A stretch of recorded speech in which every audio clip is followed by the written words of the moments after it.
With her confession, Tituba was immediately jailed and the floodgates opened.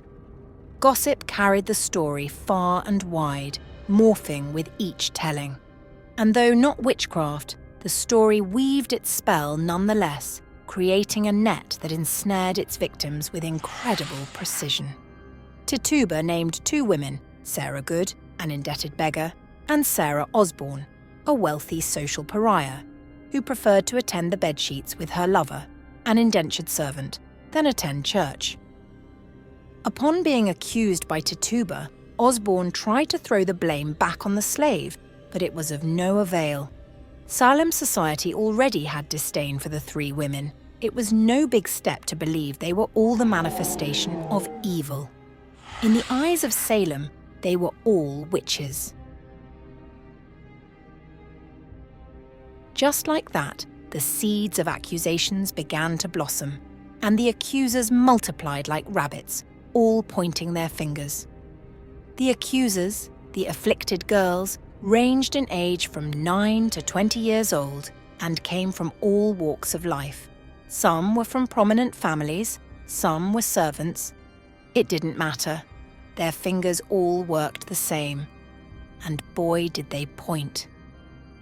By the middle of May, the community was in such a state of hysteria that the village was bursting at the seams. On May 27th, 1692, Governor William Phips ordered the establishment of a special court to address the problem of the village's girls falling victim to satanic possession and witchcraft. And while the court would seek to root out the witches, the true evil were the young girls using their tongues as weapons. A 60-year-old gossip named Bridget Bishop was the first of the accused to go before the court. "I am as innocent as the child unborn," she declared when asked if she was a witch. She was promptly found guilty and was the first to be served to Gallows Hill. But before it was all over, that monster would be well fed. Accusations continued to be slung like stones, and one never knew when they would be hit. Though no one gave a damn when the misfits of society swung from the gallows noose, feelings started to change when Martha Corey, a loyal member of Salem Village's church, was accused.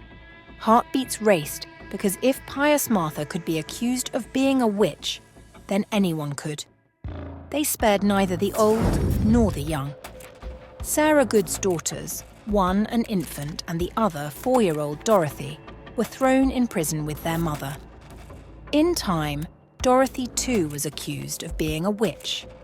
She was interrogated, and they used the words of a child to wrap a noose around her mother's neck.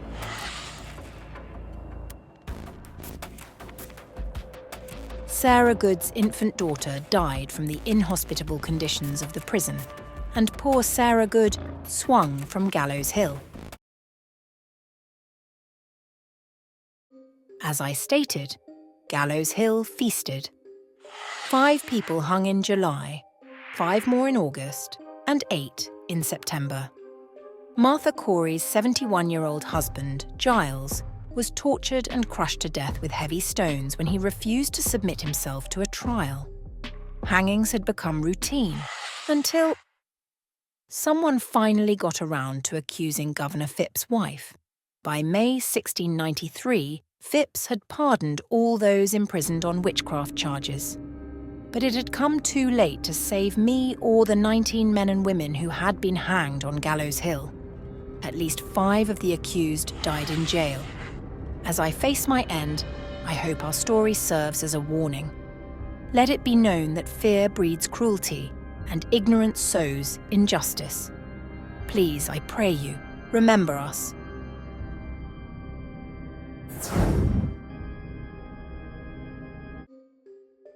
And just as the hurricane had come in like a bull, it went out like a calf.